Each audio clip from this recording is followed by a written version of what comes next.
खैर मकदम है आपका समय न्यूज नेटवर्क में। आप देख रहे हैं 24 घंटे का उर्दू न्यूज चैनल आलमी समय। हालात हाजरा के साथ हाजिर हूं मैं खालिद रजा खान।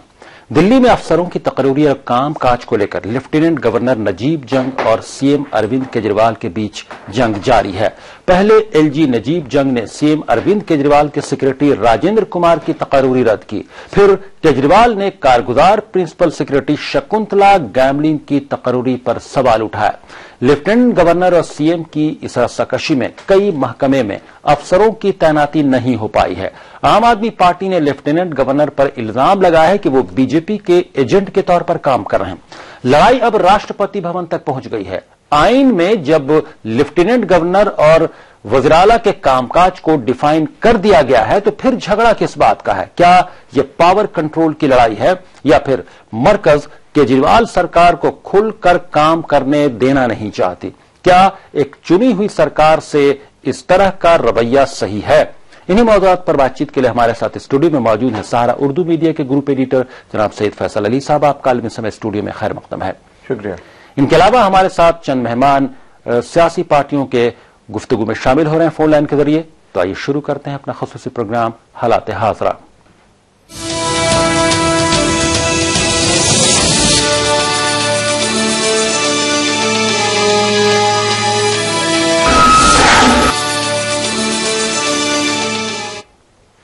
दिल्ली में अफसरों की तकरीरी और काम काज को लेकर लेफ्टिनेंट गवर्नर नजीब जंग और चीफ मिनिस्टर अरविंद केजरीवाल के बीच जंग जारी है। इस बीच कारगुजार प्रिंसिपल सेक्रेटरी शकुंतला गैमलिन ने आज मरकजी दाखिला सेक्रेटरी एलसी गोयल से मुलाकात की। दिल्ली के पुलिस कमिश्नर बीएस बस्सी ने भी दाखिला सेक्रेटरी से मुलाकात की। दिल्ली में लेफ्टिनेंट गवर्नर और सीएम के बीच शकुंतला गैमलिन की तकरीरी को लेकर ही रस्साकशी सामने आई है और तकरीरी का खत जारी करने वाले अफसर अनिंदो मजुमदार को दिल्ली सरकार की वो आंख की किरकिरी बन गए थे। मीटिंग के बाद वजारत दाखिला से बाहर निकली शकुंतला गैमलिन ने मीडिया में किसी तरह के रद्द-ए-अमल से इनकार कर दिया। हालांकि जराये के हवाले से खबर है कि उन्होंने दिल्ली सरकार की तरफ से हो रही परेशानियों के बारे में दाखिला सेक्रेटरी से बात की है।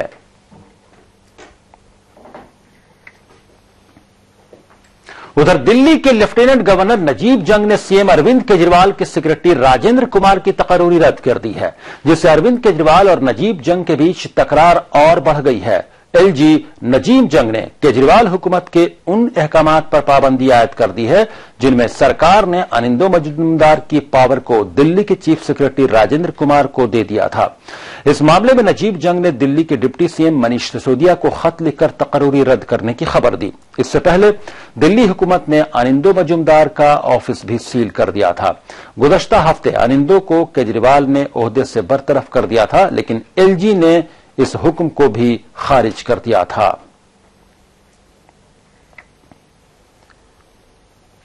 वह इस पूरे मामले में पीएमओ में वजीर जितेंद्र सिंह ने क्या कहा और सफाई दी है, आइए वो सुनते हैं। हमारी ओर से जितनी भी नियुक्तियां होती हैं पूरी पारदर्शिता के साथ होती है। एक प्रक्रिया, एक मैकेनिज्म, प्रोसीजर के अंतर्गत होती है और इस पर इस प्रकार की टिप्पणी करना कि आलोचना करना कि किसी प्रकार की नियुक्ति में कोई और उद्देश्य रहा हो, वो न्याय नहीं है। और डीओपीटी की पारदर्शिता, उसके कामकाज की सराहना देश के प्रत्येक राज्य सरकार ने की है। और यहां तक कि कई बार कुछ एक नियुक्तियों में हमारे विभाग की ओर से विलंब भी हो जाता है और हमारी आलोचना भी होती है कि विलंब क्यों हो रहा है। मीडिया में आलोचना होती है, सदन में आलोचना होती है, समाज में होती है, परंतु विलंब का भी कारण यही होता है कि हम ये कोशिश यही रहती है कि हम किसी भी परिस्थिति में एक निश्चित निर्धारित प्रक्रिया अथवा मैकेनिज्म अथवा प्रोसीजर से डिविएट ना हो।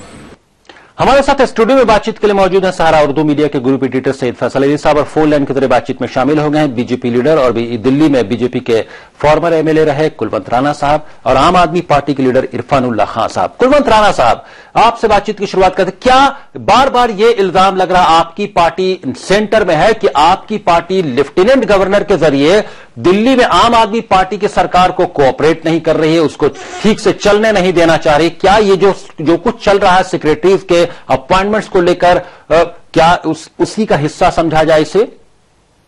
देखिए, जिस प्रकार से मुख्यमंत्री दिल्ली ये चीजें आरोप लगा रहे एक सीनियर अधिकारी के ऊपर और उसके चरित्र का हनन हुआ है, जिस प्रकार से अपमानित किया पूरे देश के सामने, इतना गलत आरोप लगा करके ये निंदनीय है। और दिल्ली के अंदर पूरा 10,000 ना होने के कारण स्थानांतरण के बड़े अधिकारियों के विषय हमेशा एलजी के पास रहे हैं।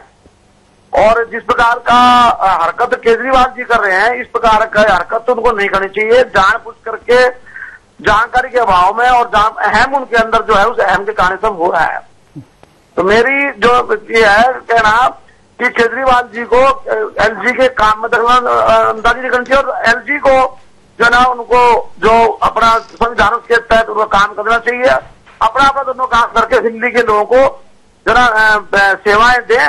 और इस प्रकार की हरकतें जो केजरीवाल जी के द्वारा हुई है वो ठीक नहीं है।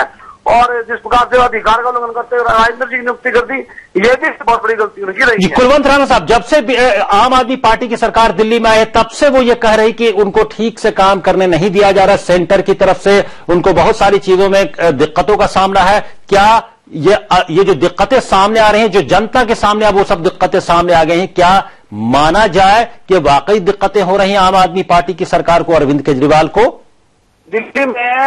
दिल्ली में पहले भी भाजपा की सरकार भी रही है और 15 साल कांग्रेस ने रूप किया है। और ये पहला विषय नहीं है कि एलजी दखलंदाजी उसमें पहले से ही रही है, संविधान के अनुसार है। बहुत सारे अधिकार एलजी को हैं। एलजी सुप्रीम है और गृह मंत्रालय को रिप्रेजेंट करते हैं, केंद्र सरकार को रिप्रेजेंट करते हैं। पूर्ण दर्जा न होने के कारण सारी बड़े अधिकारियों की नियुक्ति उनके द्वारा ही होती है। लॉ एंड ऑर्डर और लैंड उनके पास ही रहता है। और जिस प्रकार की तानाशाही केजरीवाल जी ने की, आज तक किसी ने नहीं की।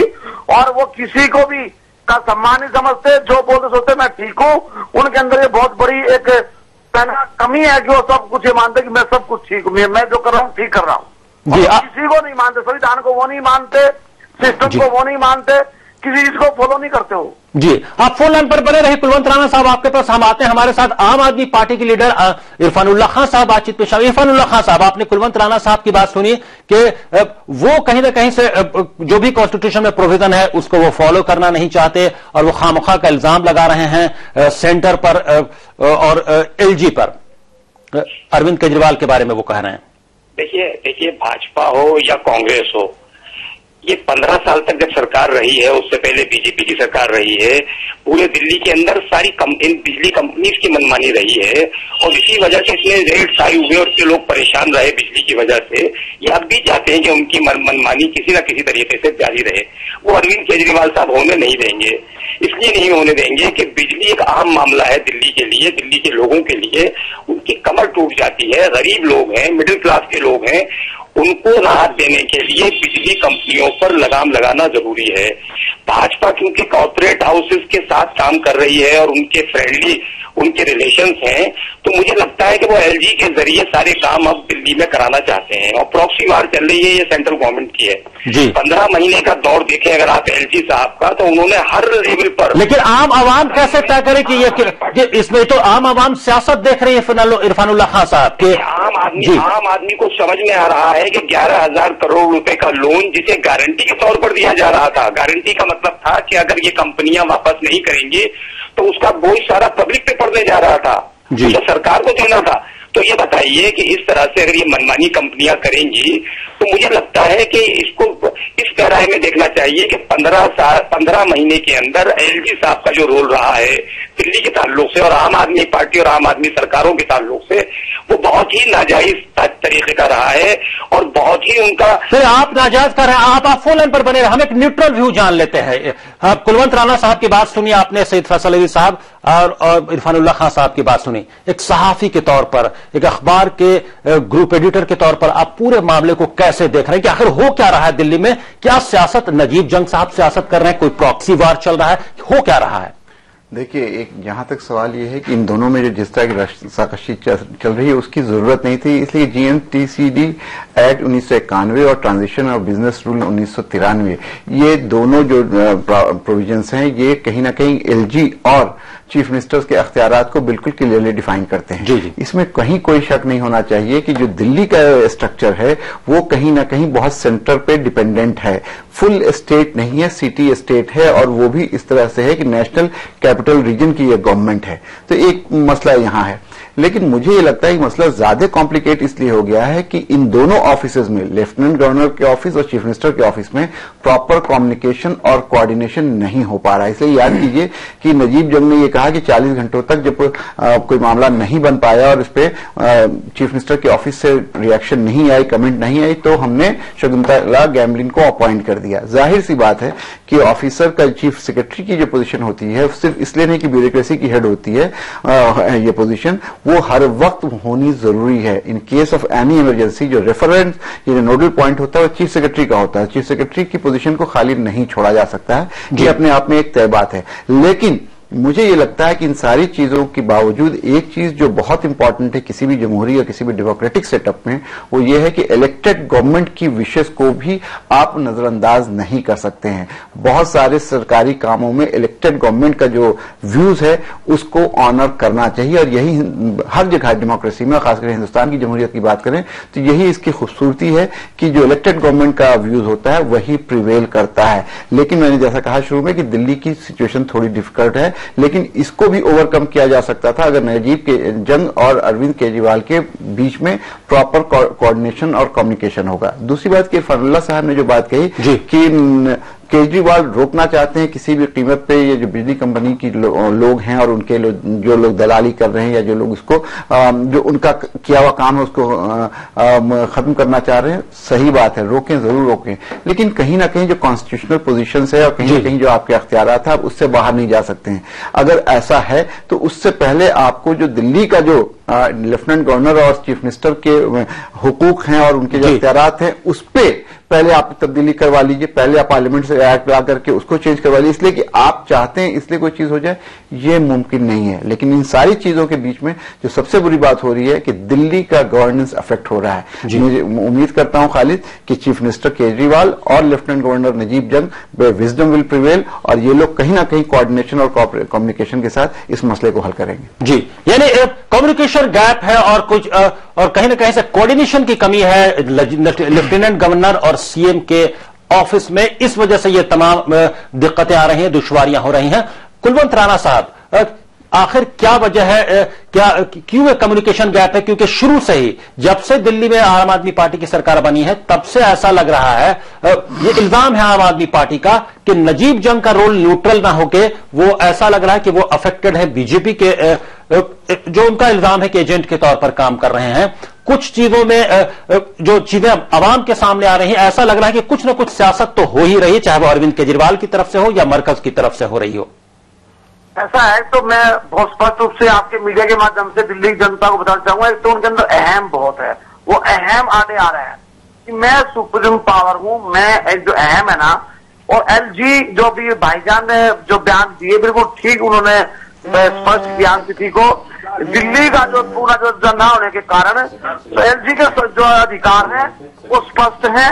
दिल्ली में जो दर्जा दिया, जो राजधानी दिल्ली जो बनाया, राज्य बनाया, अधूरा राज्य बनाया, उसमें भी उसका संविधान में स्पष्ट अधिकार सीएम के, मुख्यमंत्री के अधिकार भी स्पष्ट संविधान में, एलजी के संविधान अधिकार भी संविधान में स्पष्ट है।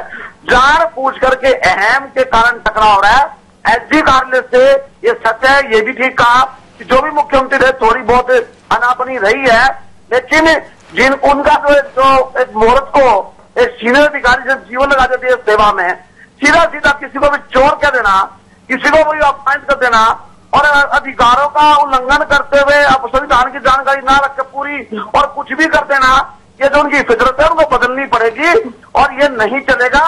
इस देश के अंदर हिंदुस्तान के संविधान ने किसी को भी एक मुफ्त अधिकार नहीं दिया है जी, सभी लोग संविधान के दायरे में बंधे हुए हैं। लेकिन आम आवाम को अब यही लग रहा है कि गलती दोनों जानिब से हो रही है और कहीं ना कहीं से जो कुछ ईगो का मामला भी दोनों जानिब से बचा है और इल्जाम तलाशी दोनों जानिब से हो रही, इसी वजह से मामला कॉम्प्लिकेटेड हो रहा है और तमाम जो अपॉइंटमेंट्स हो रहे हैं एक के बाद दूसरे उसको कहीं ना कहीं से रद्द करने की कोशिश कर रहे हैं। जब अरविंद केजरीवाल कुछ अपॉइंट करते हैं किसी को तो वो एलजी की जानिब से रद्द हो जाता है। इस गुफ्तगू को हम जारी रखेंगे आगे भी। कुलवंत राणा साहब, आपका हम बहुत बहुत शुक्रिया अदा करेंगे फोन लाइन के जरिए हमारे प्रोग्राम हालात हाज़िरा में शामिल होने के लिए। बहुत बहुत शुक्रिया। इरफानुल्लाह खान साहब, आप हमारे साथ फोन लाइन पर बने रहिए। स्टूडियो में गुफ्तगू के लिए सईद फैसल अली साहब भी मौजूद हैं। ब्रेक के बाद आएंगे तो इसी गुफ्तगू को आगे बढ़ाएंगे और हमारे साथ कांग्रेस लीडर मतीन अहमद साहब भी गुफ्तगू में शामिल हो रहे होंगे। फौरन हाजिर होते हैं।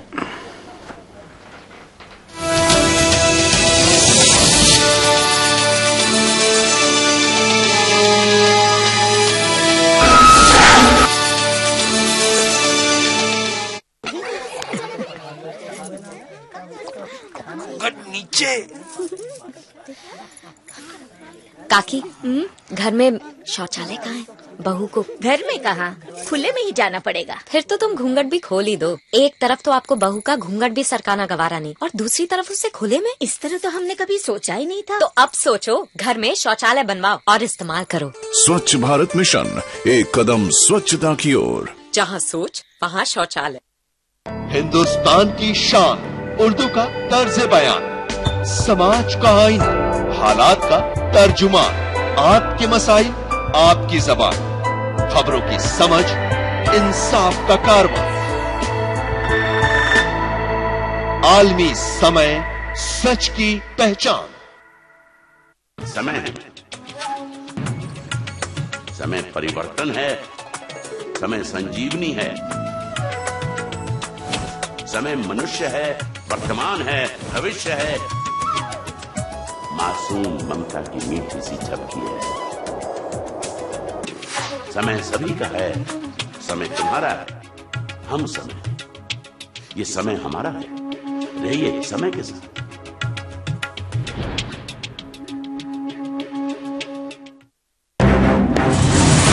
बदलते हुए आलमी मंजरनामे और मुस्लिम दुनिया का मुकम्मल जायजा, मुल्क के सियासी उथल पुथल का गैर जानिबदाराना तज्जिया, रियासतों की सियासी व समाजी सरगर्मियों पर बहस, अदब का निगार खाना, मजहब और माहौलियात पर मालूमाती मज़ामीन, हर हफ्ते नए मौज़ूआत और नए रंग के साथ मुस्बत और तामीरी सहाफत का अलंबरदार उर्दू हफ्तरोजा आलमी सहारा, यानी समाज और सियासत का जामे जहानुमा।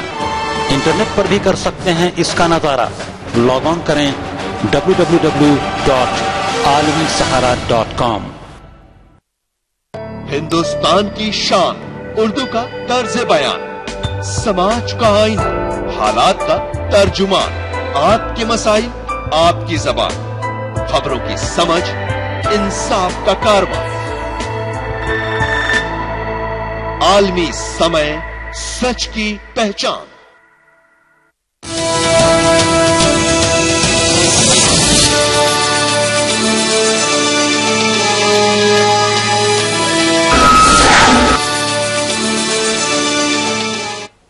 ब्रेक के बाद आलमी समय में आपका फिर खैर मकदम है। आप देख रहे हैं हमारा खुसूसी प्रोग्राम हालात हाज़िरा। स्टूडियो में गुफ्तगू के लिए मौजूद है सहारा उर्दू मीडिया के ग्रुप एडिटर सैयद फैसल अली साहब, और फोन लाइन के जरिए गुफ्तगू में शामिल है आम आदमी पार्टी के लीडर इरफानुल्लाह खान साहब, और इस सेगमेंट में फोन लाइन के जरिए गुफ्तगू में शामिल हो गए हैं कांग्रेस लीडर और दिल्ली के साबिक एमएलए मतीन अहमद चौधरी साहब भी।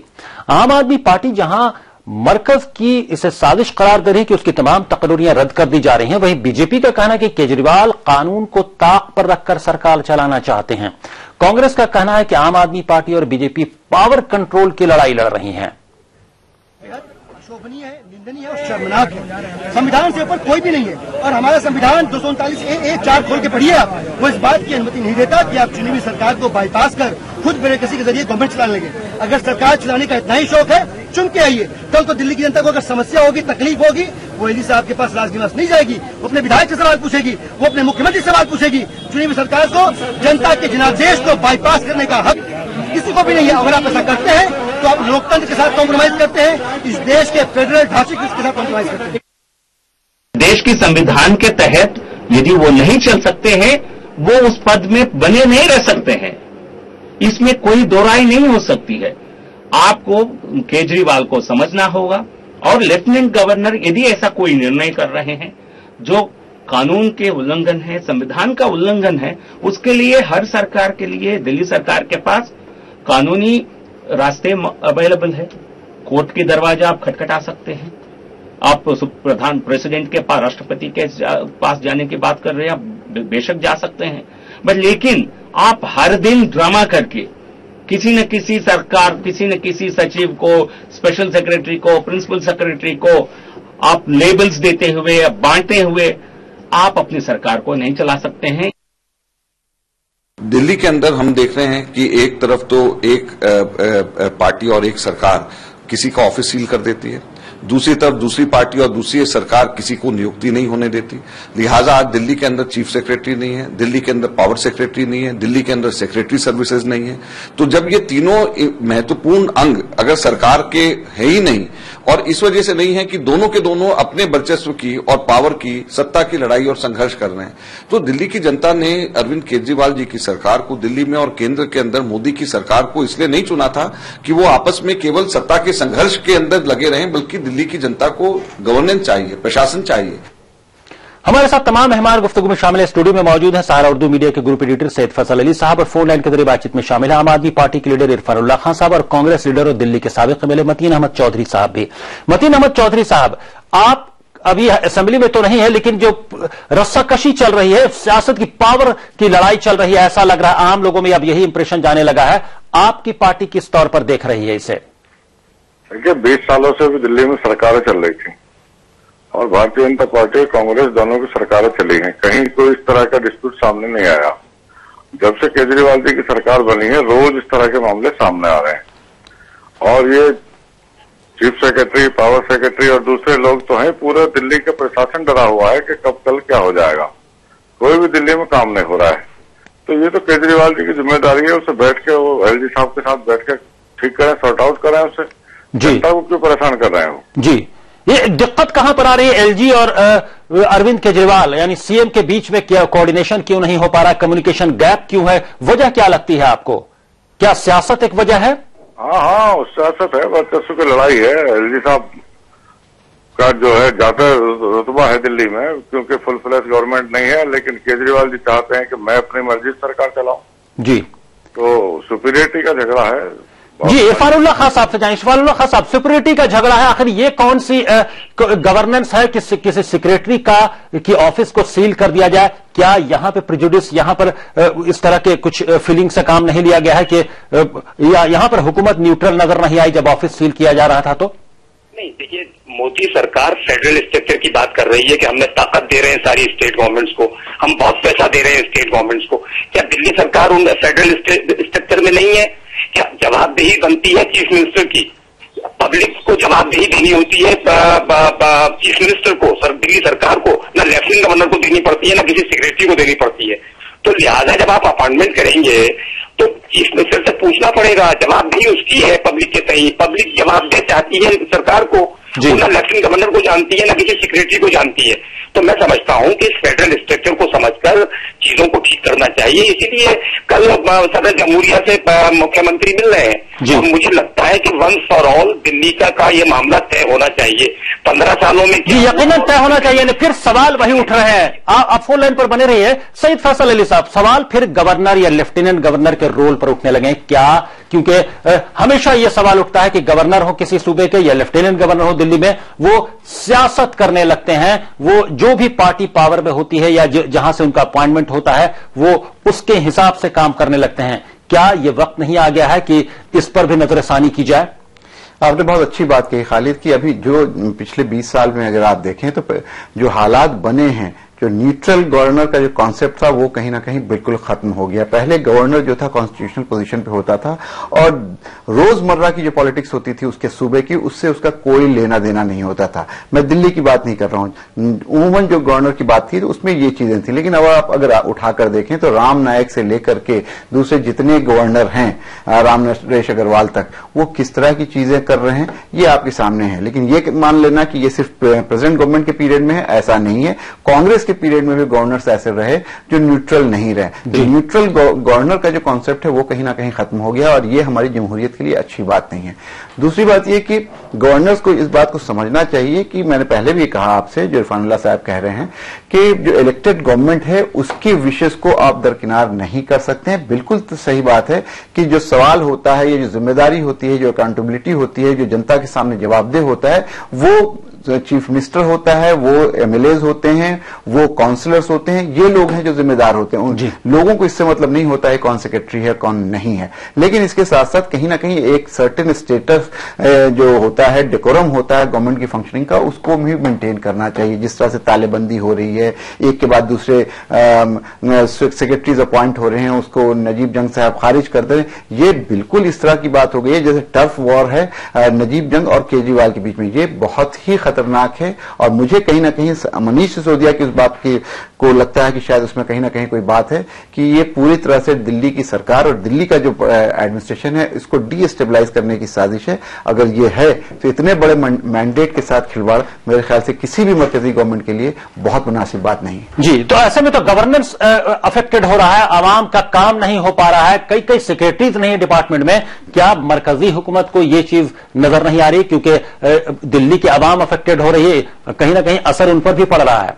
बिल्कुल पड़ रहा है खालिद, बिल्कुल पड़ रहा है। लेकिन होता यह है कि आज सारे लोग, चाहे वो कांग्रेस के लोग हों या भारतीय जनता पार्टी के लोग हों, उनको इस बात को डाइजेस्ट करने में अभी भी तकलीफ है और होगी। बिल्कुल जाहिर सी बात, दोनों पॉलिटिकल पार्टीज हैं कि इतनी बड़ी मैंडेट के साथ अरविंद केजरीवाल की पार्टी जीत के आई है। पहली बार आई है, अगली बार आएगी नहीं आएगी एक दूसरी बात है, लेकिन ये जो मैंडेट है वो अनप्रेसिडेंटेड है, तो इसको भी कहीं ना कहीं ये लोग डाइजेस्ट नहीं कर पा रहे हैं। और इससे बड़ी बात यह है खालिद कि जो भी पॉलिटिकल पार्टी सेंटर में होती है वो दूसरे स्टेट गवर्नमेंट को हमेशा कहीं ना कहीं टेंटर हुक पे रखती है। दिल्ली का मामला, चूंकि दिल्ली में सारी मीडिया होती है, दिल्ली सेंटर है, हिंदुस्तान का दिल है, ज्यादा बातें होती है, लेकिन इसी तरह की खींचतान, इसी तरह की रस्साकशी दूसरे स्टेट के चीफ मिनिस्टर और अगर सेंटर में पार्टी कोई दूसरी है तो उसके अपॉइंटेड गवर्नर के बीच में भी चलती रहती है। कोई नई बात नहीं है। दिल्ली की बात ज्यादा मंजर-ए-आम पे आती है और इसलिए ज्यादा आ रही है कि केजरीवाल की पार्टी अभी सत्ता में है और वो एक मूवमेंट के जरिए आई है। तो ये सारी चीजें मिल मिलाकर के कहीं ना कहीं चीज को और कॉम्प्लिकेट कर रही है। जी, ये बात अब जाहिर हो गई है, आम आवाम भी समझ रही है कि सेंटर में एनडीए की हुकूमत है, दिल्ली में आम आदमी पार्टी की हुकूमत है। जो खदशा जाहिर किया जा रहा था कि सियासत होगी और कामकाज में दिक्कतें आएगी, वो कामकाज की दिक्कतें सामने आने लगी हैं और सवाल यह भी उठने लगा है कि गवर्नर जो हालिया दिनों में रोल अदा करते रहे, जो सैयद फैसल अली साहब कह रहे थे कि गवर्नर अपना न्यूट्रल रोल प्ले नहीं कर रहे हैं, अगर इस तरह से वाकयात होते रहे तो गवर्नर के रोल पर भी सवाल उठेंगे और यह वक्त अब आ गया है कि गवर्नर के रोल पर भी नजरसानी की जाए। इस पर भी सोचना जरूरी है, मुल्क को, मुल्क के अरबाब इख्तिदार को, अवाम को। बहुत बहुत शुक्रिया मतीन अहमद चौधरी साहब और इरफान उल्लाह खान साहब फोन लाइन के जरिए गुफ्तगू में शामिल होने के लिए। और सैयद फैसल अली साहब, आपका भी बहुत बहुत शुक्रिया स्टूडियो में तशरीफ लाने के लिए और हालात हादरा में शामिल होने के लिए। शुक्रिया। हालात हादरा में अभी बस इतना ही। आप आलमी समय को इंटरनेट पर भी देख सकते हैं, लॉग ऑन करें www.samaylive.com। फिलहाल खालिद रजा को दीजिए इजाजत, मगर आप देखते रहिए आलमी समय।